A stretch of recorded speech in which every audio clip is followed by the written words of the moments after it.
आज जो प्रेस वार्ता कर रहे हैं किस इसमें कर रहे हैं? सबसे पहले बात तो आप सभी को नमस्ते।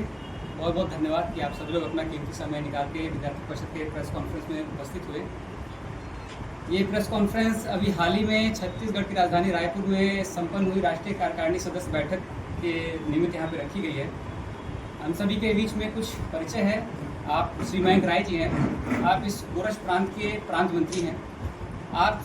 संपदा द्विवेदी जी हैं, आप राष्ट्रीय कार्यकारिणी परिषद की सदस्य हैं। आप सौम्या गुप्ता जी हैं, आप राष्ट्रीय कार्यकारिणी परिषद की सदस्य हैं। अब मैं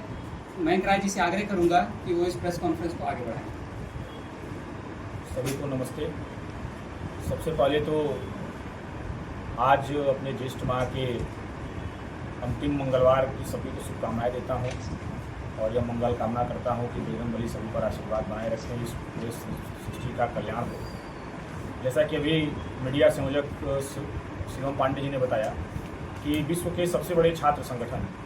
अखिल भारतीय विद्यार्थी परिषद की राष्ट्रीय कार्यकारी परिषद की बैठक अभी 29, 30, 31 मई को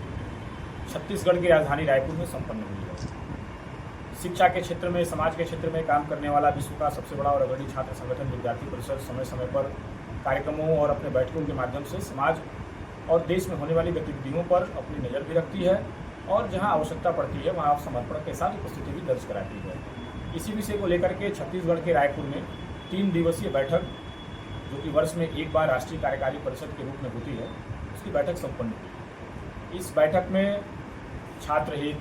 शिक्षा से सुधार, समाज सुधार जैसे महत्वपूर्ण विषयों पर देश भर से कुल 478 प्रतिनिधियों ने गहन चिंतन किया और जो शैक्षिक समस्याएं हैं उसके क्या समाधान हो सकते हैं, इस देश में जो वर्तमान में परिस्थिति चल रही है उस परिस्थिति से हम किस प्रकार से लड़कर के भारत को अखंड भारत और विश्व गुरु बना सकते हैं, इन विषयों पर विद्यार्थी परिषद के देश भर के कार्यकर्ताओं ने चिंतन किया। रायपुर में 28 तारीख को सबसे पहले तो अपने अखिल भारतीय विद्यार्थी परिषद के जो विभिन्न आयाम कार्य गतिविधियां हैं, जैसे स्टूडेंट फॉर डेवलपमेंट जो पर्यावरण के क्षेत्र में काम करती है, सेवा के क्षेत्र में काम करने वाली स्टूडेंट फॉर सेवा, कला के क्षेत्र में काम करने वाली राष्ट्रीय कला मंच, मेडिविजन, एग्रीविजन, फार्मा विजन, इन सभी आयाम कार्य गतिविधियों की बैठक 28 तारीख को संपन्न हुई। उसके पश्चात 28 तारीख को शाम को अखिल भारतीय विद्यार्थी परिषद रायपुर ने नागरिक अभिनंदन समारोह का आयोजन किया, जिसमें रायपुर के छत्तीसगढ़ के मुख्यमंत्री साव जी, उस रायपुर के सम्मानित नागरिकगण, विद्यार्थी परिषद के रायपुर के, छत्तीसगढ़ के पूर्व कार्यकर्ता और देश भर से आए सभी प्रतिनिधि उसमें सम्मिलित रहे। उसके पश्चात 29 मई को अपने अखिल भारतीय विद्यार्थी परिषद के राष्ट्रीय कार्यकारी परिषद बैठक का विधिवत शुभारंभ अपने अभाविप के राष्ट्रीय अध्यक्ष प्रोफेसर राजशरण शाही जी, राष्ट्रीय महामंत्री डॉक्टर वीरेंद्र सिंह सोलंकी जी और अभाविप के राष्ट्रीय संगठन मंत्री श्री आशीष चौहान जी ने दीप प्रज्वलित कर किया। इसके पश्चात विद्यार्थी परिषद ने जो सबसे महत्वपूर्ण 4 प्रस्ताव इसमें पारित किया, जो कि देश भर के वर्तमान सामाजिक, आर्थिक,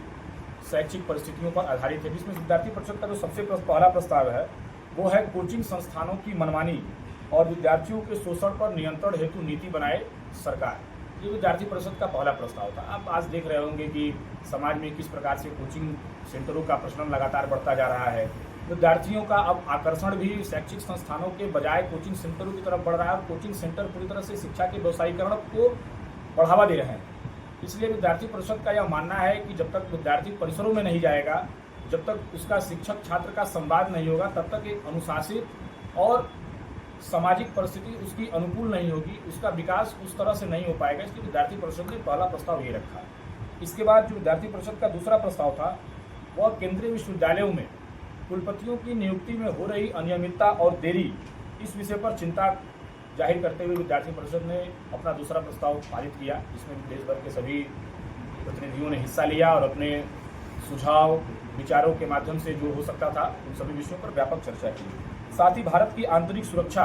और वैश्विक स्थिति पर चर्चा, इस विषय पर भी विद्यार्थी परिषद के कार्यकर्ताओं ने प्रस्ताव पारित किया और सुझाव दिया कि देश में किस प्रकार से विरोधियों से लड़ने की, अपने युवाओं की उसमें क्या भागीदारी हो सकती है, समाज को किस प्रकार से हम जागरूक कर सकते हैं। इन सभी विषयों पर विद्यार्थी परिषद के प्रतिनिधियों ने चर्चा किया। साथ ही जो अंतिम विषय था अपना प्रस्ताव का वह यह था कि विश्वविद्यालय परिसरों में बढ़ती अपनी वैचारिक अस्थिरता को लेकर के यह देश, यह समाज क्या कदम उठा सकता है, इन विषयों पर विद्यार्थी परिषद ने 4 महत्वपूर्ण प्रस्ताव पारित किए। इसके साथ साथ जो विद्यार्थी परिषद के आगामी वार्षिक योजनाएं हैं, जैसे कि बिरसा मुंडा जी का 150वीं जन्म जयंती, इसको विद्यार्थी परिषद पूरे देश भर में मनाएगी। साथ ही इस कार्यक्रम के माध्यम से जनजातियों का किस प्रकार से आने वाले समय में उनका विकास हो, हमारी जनजातीय संस्कृति कैसी रही है, जिस भूमि पर बिरसा मुंडा जी ने जन्म लिया था उसकी मिट्टी को देश के प्रत्येक कोने तक पहुंचाने के साथ साथ संगोष्ठियों के माध्यम से विद्यार्थी परिषद कार्यक्रम आयोजित करेगी। महत्वपूर्ण अपनी वीरांगना, जिन्होंने 1500 ईस्वी में पुर्तगालियों को परास्त करने का काम किया था, ऐसी महारानी अबक्का की 500वीं जयंती को विद्यार्थी परिषद पूरे देश भर में मनाएगी। कॉलेज कैंपसों में संगोष्ठी के माध्यम से, विचार यात्राओं के माध्यम से, शोभा यात्रा के माध्यम से नारी सशक्तिकरण को बुलंद करते हुए विद्यार्थी परिषद पूरे देश भर में महारानी अबक्का की जयंती को मनाएगी। इसके साथ साथ संघ शताब्दी वर्ष चल रहा है। इन संघ शताब्दी वर्ष में पंच परिवर्तन के माध्यम से जो भी विचार परिवार संघ ने विचार पूरे देश को देने का काम किया है, इस देश को मजबूत करने का काम किया है, इसको लेकर के भी विद्यार्थी परिषद वर्ष भर कार्यक्रम करेगी। साथ ही आपातकाल का यह 50वां वर्ष है, तो इस 50वीं वर्षगांठ पर आपातकाल में जो मीसाबंदी रहे थे उनसे मिलना, उनसे संवाद, संगोष्ठियाँ, इसको लेकर के 25 जून तक 2 वर्षों तक लगातार विद्यार्थी परिषद इस पर कार्यक्रम करेगी। मीसाबंदियों को सम्मानित करने के साथ साथ उनसे संवाद की किस प्रकार की परिस्थिति रही थी और किस प्रकार से उन्होंने देश की अखंडता को सुरक्षित रखने हेतु जेल की यात्राएं की, इन सभी विषयों को लेकर के विद्यार्थी परिषद जो है अपने आगामी कार्यक्रमों को करने जा रही है। इसके साथ ही अपने अभाविप के शिल्पकार यशवंतराव केलकर जी का भी ये जन्म शताब्दी वर्ष है, तो इस जन्म शताब्दी वर्ष पर विद्यार्थी परिषद पूर्व कार्यकर्ताओं का सम्मेलन, इसके साथ साथ विद्यार्थियों की विद्यार्थी परिषद में किस प्रकार से कार्यकर्ता निर्माण की संरचना होनी चाहिए, किस प्रकार से युवाओं की भागीदारी देश के आने वाले भविष्य में होना चाहिए, इसको लेकर के विद्यार्थी परिषद वर्ष भर कार्यक्रम करने वाली है। यह अपनी वार्षिक योजना है। आज अखिल भारतीय विद्यार्थी परिषद की सदस्यता पूरे देश भर में 60 लाख से अधिक हो चुकी है। यह साबित करता है कि इस देश में युवाओं की अगर कोई सबसे महत्वपूर्ण और युवाओं का अगर कोई पसंदीदा छात्र संगठन है जो 24/7 365 दिन, चाहे वो शिक्षा के क्षेत्र में अनियमितता की बात हो, चाहे आतंकवाद से निपटने का विषय हो, चाहे नारी सशक्तिकरण का विषय हो, चाहे बेटी बचाओ बेटी पढ़ाओ जैसा विषय हो, चाहे बांग्लादेशी घुसपैठियों से लड़ने का विषय हो, चाहे पर्यावरण संरक्षण का विषय हो, जल जंगल जन जमीन जानवर के संरक्षण संवर्धन का विषय हो, इस प्रत्येक विषयों पर अगर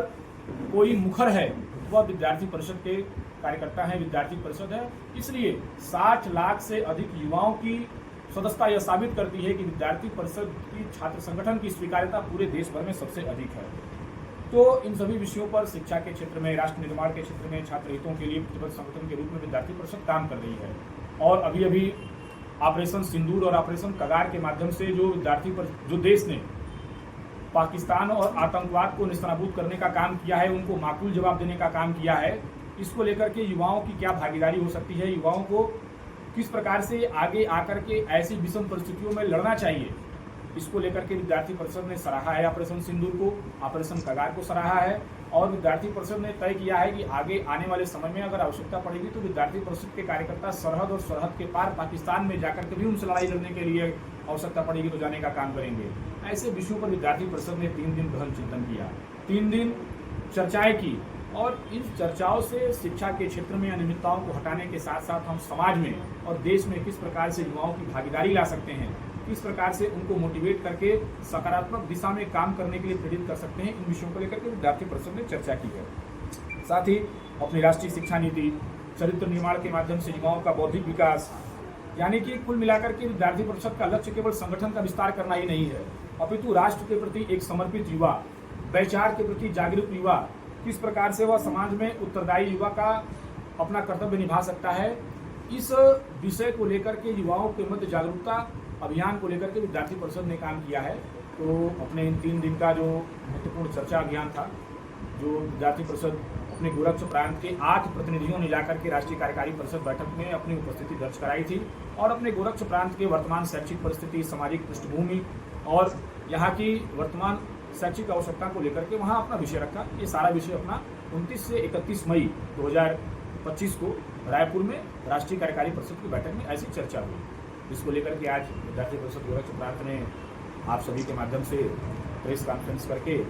ये विषय, क्योंकि पूरे देश के सभी विद्यार्थियों के, पूरे देश के हर एक युवाओं का विषय है जो रायपुर में चर्चा हुई है, इसलिए यह विद्यार्थी परिषद का कर्तव्य है कि प्रत्येक युवा तक, प्रत्येक विद्यार्थी तक यह विषय पहुंचे। इसको लेकर के प्रेस कॉन्फ्रेंस आयोजित की गई।